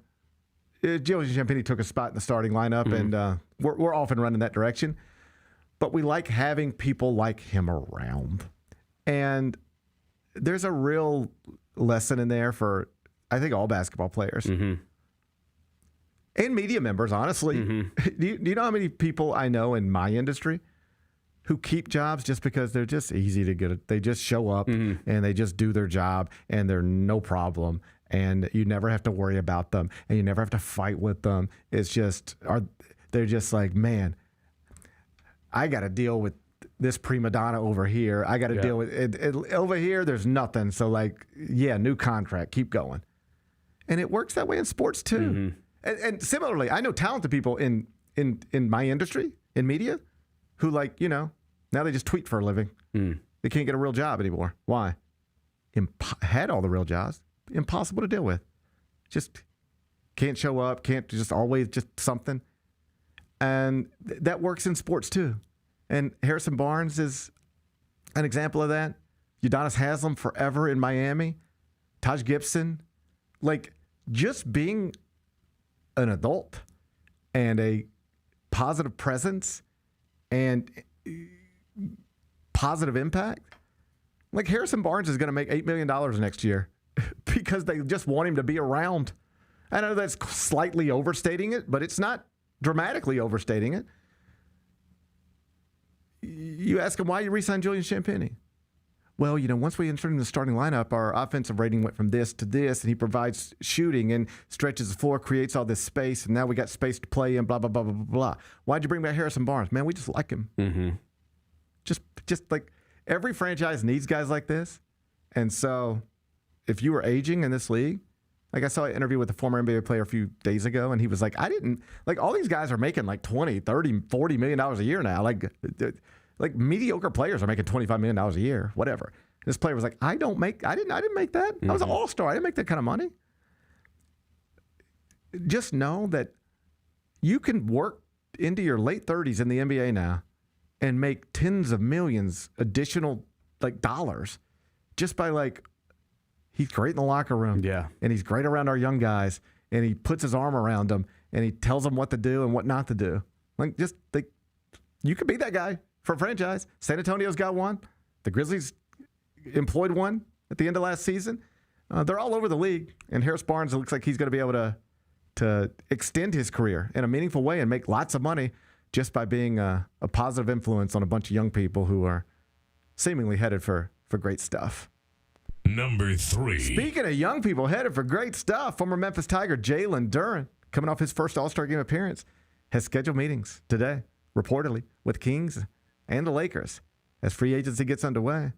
Jalen Duren, restricted free agent, might be trying to get an offer sheet from somebody else. You think Jalen Duren's really leaving Detroit? Yeah, so I wonder how Pistons fans feel about this today, because I do think that obviously there's reporting that they lowballed him on the contract offer. And we know that Jalen didn't have that last series he was not very good in, or not as good as he had been. He was bad. But he's still an all-star, and a very important part of them getting as far as they did, in the Eastern Conference this season and getting the seed that they got. I wonder if there's going to be some regret from the Pistons if this goes down like this, if he actually does leave and goes and signs with one of these other franchises. Because, again, you're thinking of, what we just saw, and we're scared of that, and maybe that's going to mess up, what we think our ceiling could be. I look at it as Jalen Duren's a really good player who's an all-star, and I'd probably want to re-sign him if I was the Pistons. Reportedly, Luka has told the Lakers, I want to play with an A-level center. Mm-hmm. I don't know that Jalen Duren is, I know he's not the best center in the world. Sure. And I'm not even sure he's A-level, but he is a young all-star. Mm-hmm. That's just a fact. He's a young all-star. And so King's going to sit down with him. Lakers going to sit down with him. The thing you have to figure out in restricted free agency is you put this contract on the table, then Detroit gets time to match it. Yep. And in that amount of time, whether it's 5 minutes or 48 hours, your money's tied up. Mm-hmm. You can't go offer that to other people. And it's one of those deals where do you want it'd be like think of it in normal people terms. Hey, Bennett, the mall is opening today at 2:00. But if you do this thing with Jalen Duren, you can't shop until Thursday at 2 o'clock. And you don't know what that mall's going to look like when you walk in. What's hanging on the rack over here? Is all the good stuff gone? Lots of the good stuff gone. Yep. The stuff you wanted, is it gone? Because you couldn't shop yet because you were waiting on this other thing. That's the thing Sacramento's got to figure out. Lakers got to figure out. Like, do we want to do this? A, do we want to do this? B, if we do it, what's the likelihood of it working? Because you can't guarantee it. Jalen Duren can say, I want to be with you. And you could say, we want you to be with us. Here's the money. You like it? Yeah. I like it. We're all good? Yeah. And Detroit could just say, no, you're with us. And that's it. Mm-hmm. And then you're caught in a bad spot. So it's a delicate situation that all of these franchises are trying to navigate through. But if you want me to bottom line these first three stories, put them together, it sounds like in the West there's potentially a lot of big movement happening right now. And Jalen Duren could be a future member of the Lakers as LeBron James moves out of L.A. to presumably, at this point it looks like, maybe be a member of the Golden State Warriors. Number 4. Outside of the NBA, congratulations to John Calipari, Larry Keenan, and every other inductee into the Memphis Sports Hall of Fame. Yesterday, the class of 2026 was announced, and John Calipari, I think obviously the biggest name there, although former Memphis kicker, Super Bowl champion Stephen Gostkowski, obviously checked some boxes. Bennett, John Calipari, been a nice little run for him. He went from spending, I think, more than a decade as villain number one in this city after leaving Memphis for Kentucky. But he came back last season with his Arkansas Razorbacks. Got a nice ovation inside FedEx Forum.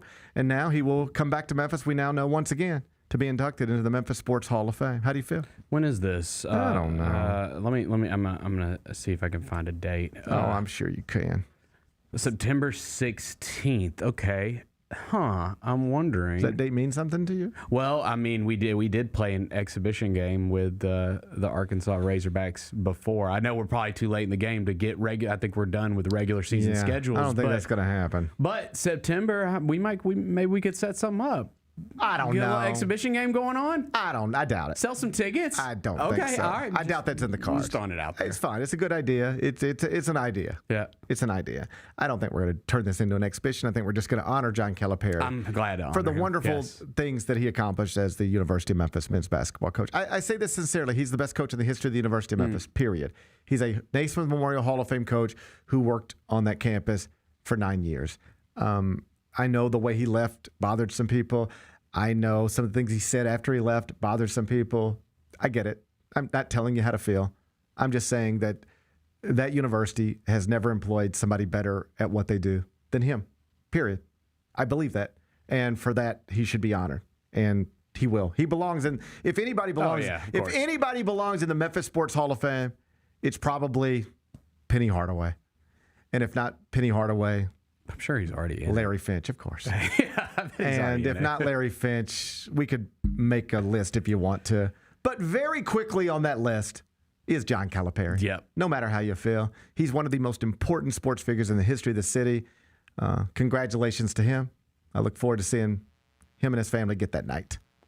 Number 5. Rest in peace, Germany's World Cup dreams. Dude, and the Netherlands. We had some big upsets yesterday. Buddy, I was on a flight home yesterday. Yeah.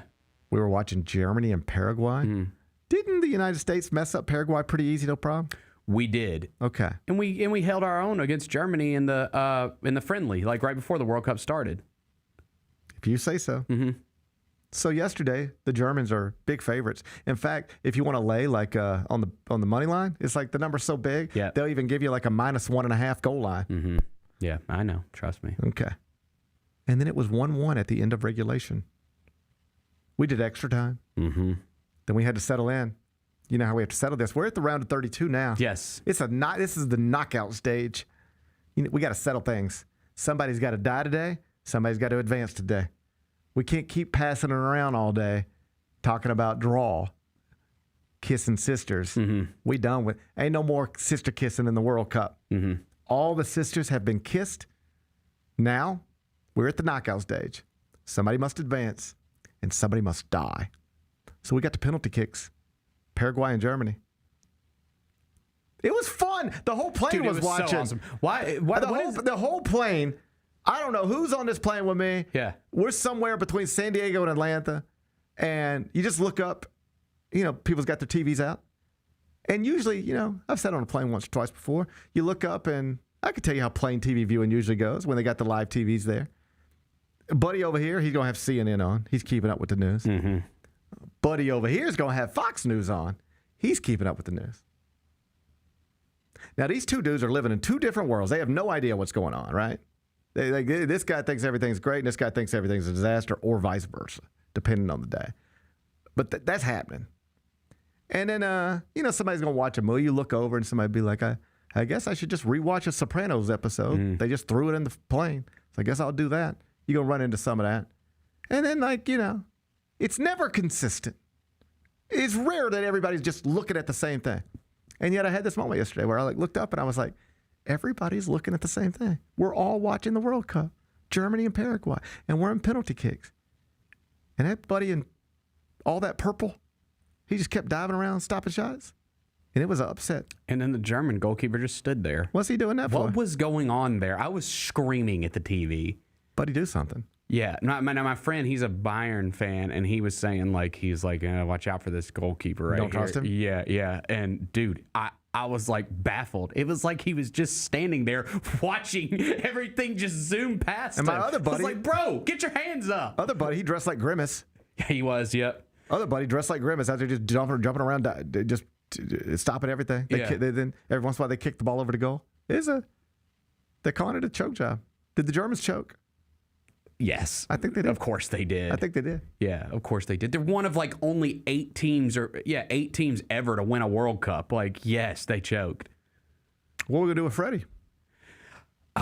So I was disappointed that we lost Freddie, and then I saw that he said he's going to be here through the end of July. So what's he going to do? I don't know. Maybe just become a WNBA fan. Yeah, do all the Buckies. Yeah. Just go see all the Buckies and go to some WNBA games, I guess. That could work. Yeah. I'm going to a German wedding next month. I was hoping to celebrate with them. Someone should invite him. Freddie? Yeah, celebrity guest. I would go to a wedding with Freddie. Yeah.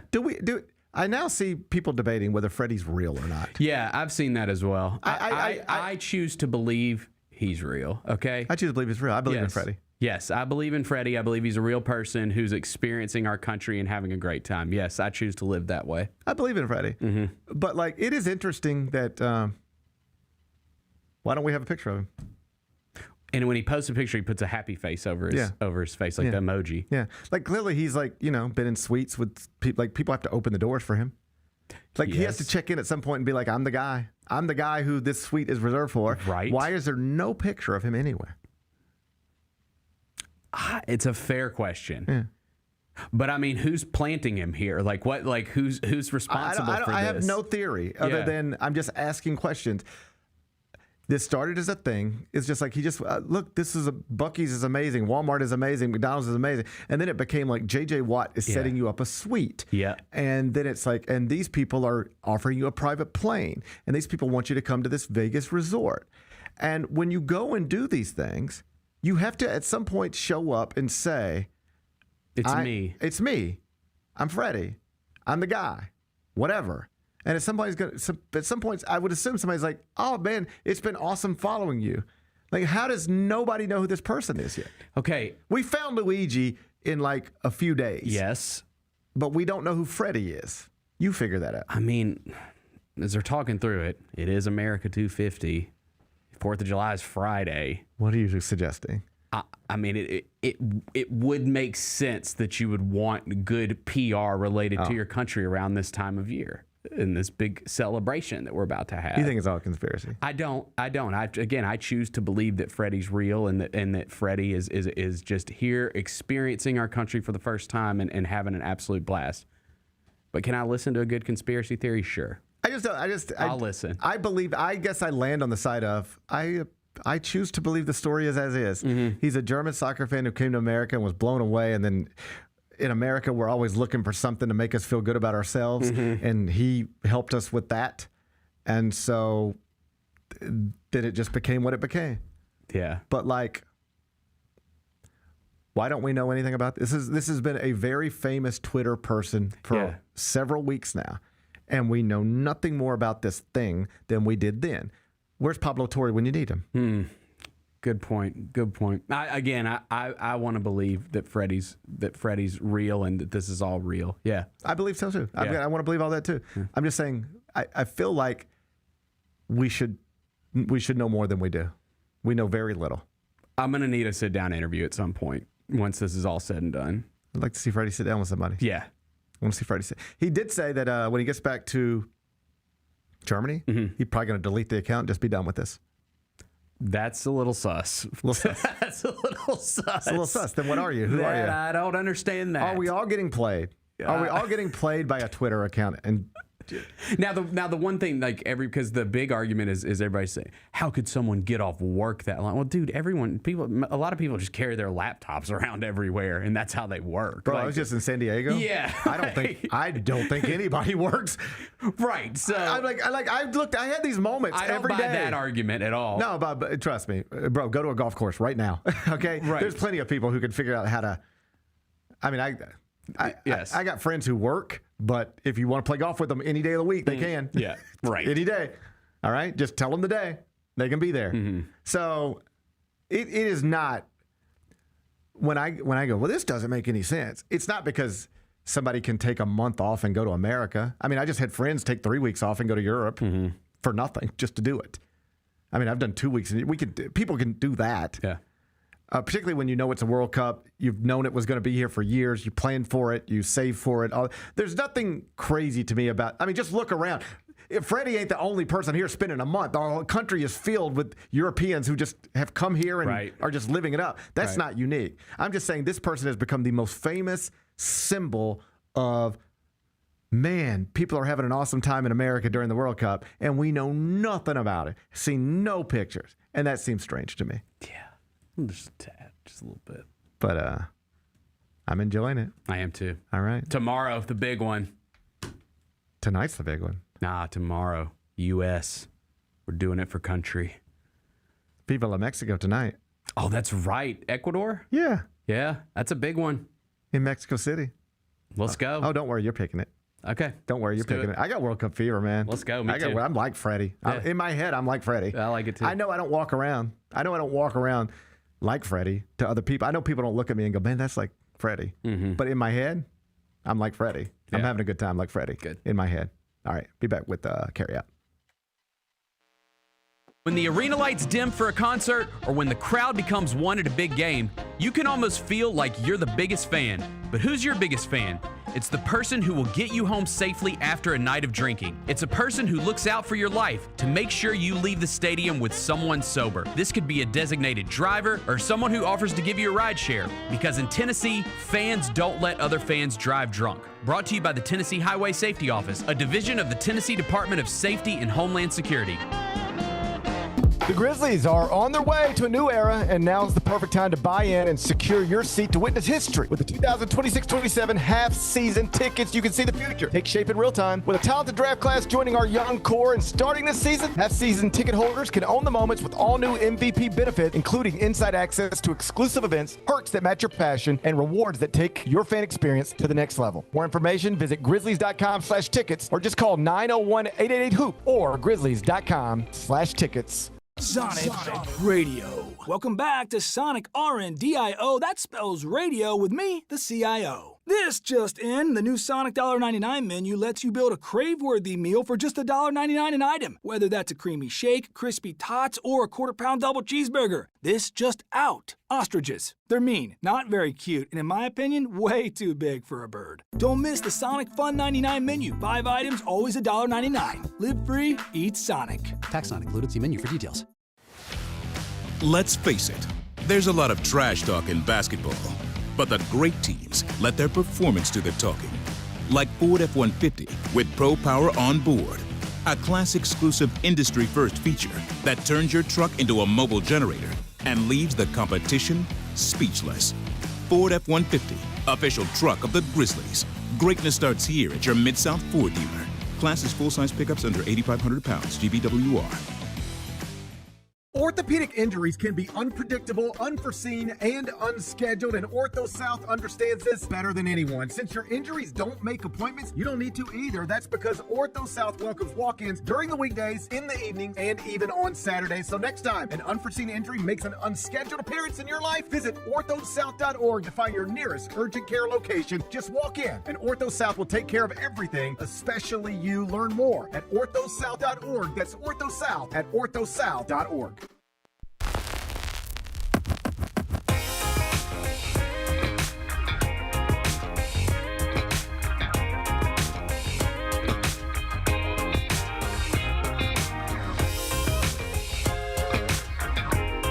The Grizzlies' new draft picks and rising stars will take the court together for the first time at Summer League in July, and the home for every moment of action is Grind City Media. Coverage for Grizzlies Summer League presented by Pinnacle Financial Partners. Tips off for 3 days of action in Salt Lake City before NBA Summer League 2026 in Las Vegas from July 9th through the 19th. Download the Grind City Media app today to stream your team all summer and watch the future of the Grizzlies basketball take shape.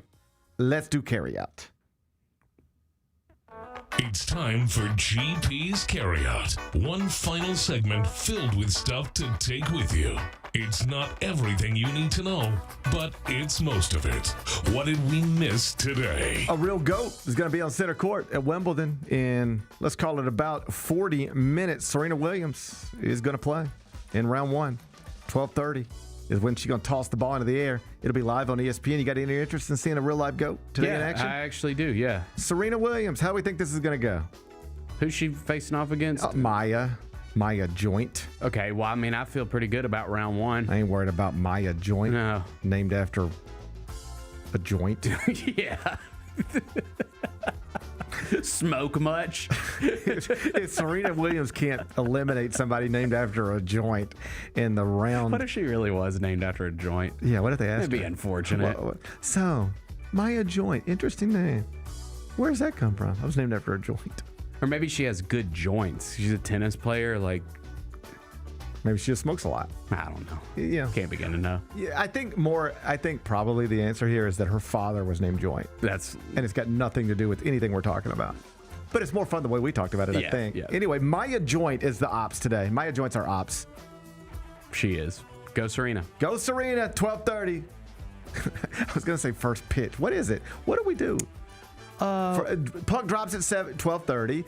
First pitch at 12:30. Kickoff is at 12:30. Tip-off is at 12:30. What do we do? Ball drops? I don't think I think that's when your ball drops is a different thing. I think that's when you. I think that's when your voice. I think it's when your voice changes. When your balls drop. I don't think we got a ball dropping situation today. I have no idea. And what the hell do we say with tennis? tennis? The ball goes into the air. What? Because first serve. There, Jacob, thank you. Thank God you're here. First serve. Of course. All right. It's on the tip of my tongue. Can I try this again then? Yeah. All right. All right, so today at 12:30, it's about 40 minutes from now on ESPN. Serena Williams, Maya Joint. Round one, it's on center court. First serve. It's coming up 12:30. All right. That's today's biggest game. All right. We're going to the World Cup. We're going down to Mexico. Can I take you down to Mexico City? Yeah, I'm ready. Take me there. Buddy, did you see last night? The Mexicans, they found out where Ecuador was staying. Oh, no. In Mexico City. So they just stayed. No. They just stayed outside the hotel all night, just chanting, just chanting stuff, trying to keep them up all night. So if Ecuador looks tired tonight on the pitch, you'll know why. They didn't get much sleep in Mexico City. That's brutal, buddy. You ain't got to tell me. I can give you Mexico at plus 124.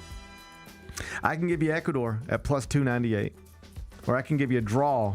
This is in 90 minutes at plus 187. Ooh, I don't like that. You know what? Give me the draw. Now I can give you a Mexico outright win at minus 125. Give me, or I can give you Ecuador. As long as you, I don't understand it. Okay. I think penalty kicks. Just let's keep this simple. Okay. Who do you want, Mexico or Ecuador? I want Mexico because I have Mexican blood running through my veins, and you don't want to be disloyal to me. I was going to say Ecuador. No. Mexico. Viva la Mexico. I'm gonna wrap myself in my Mexican flag tonight. I'll go Mexico. That's fine. I looked for my Mexican flag last Mexican game. Could not find it. Find it. I think I've misplaced my Mexican flag.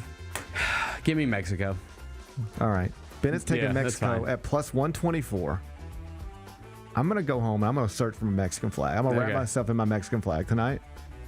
And we're going to Viva la Mexico. We're trying to advance to the round of 16.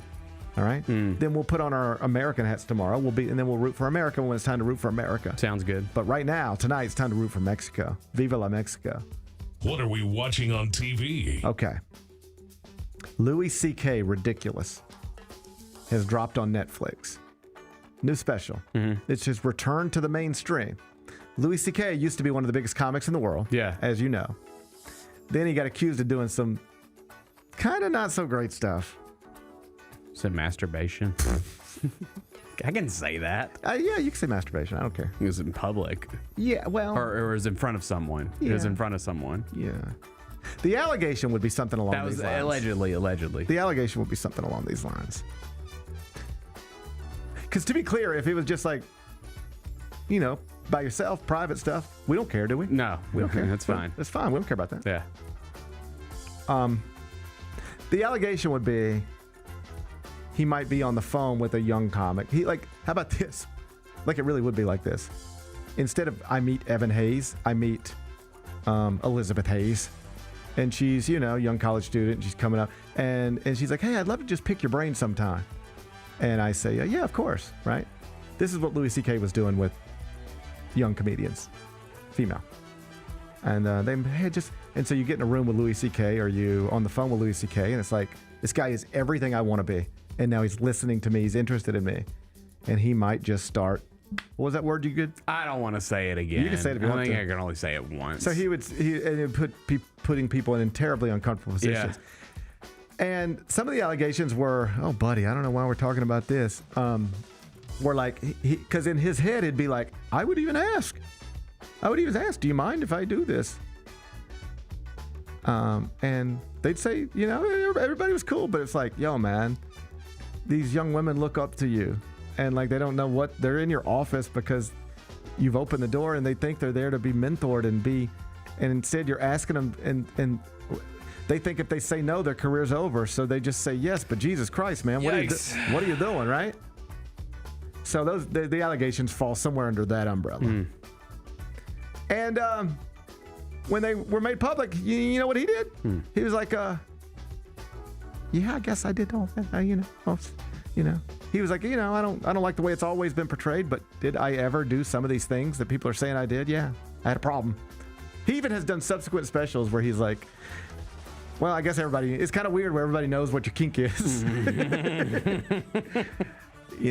But I do think he's funny though. But we should be clear. There's a difference between a kink and a crime. Yeah. There's a difference between, that's right, having things you're into and being wildly inappropriate in a professional manner. I think Phil Mickelson probably has learned that over the past year or so too. I hope so, at least. Anyway, Louis C.K. went from like selling out Madison Square Garden. He's on HB. He's like one of the biggest comedians in the world to he was just selling his own stand-up copy. Like you go to louisck.com, download something for $10. But now he's back on Netflix. Can we watch it or not? That's what I'm trying to ask you. I will watch it. Okay, I will too. How about that? And then we'll watch it tonight because like he's funny, like he's a trouble guy but funny. Can we separate the art from the artist? We're about to find out. This is what Kanye's asking us. Now it's what Louis C.K. is asking us. We're about to find out. Louis C.K. Ridiculous. It's on Netflix. If you're comfortable with it, I ain't trying to push nobody to do nothing they don't want to do. But if you're comfortable with it, let's watch it tonight. And then we'll come back and give proper reviews tomorrow. Sounds good. All right, sounds great.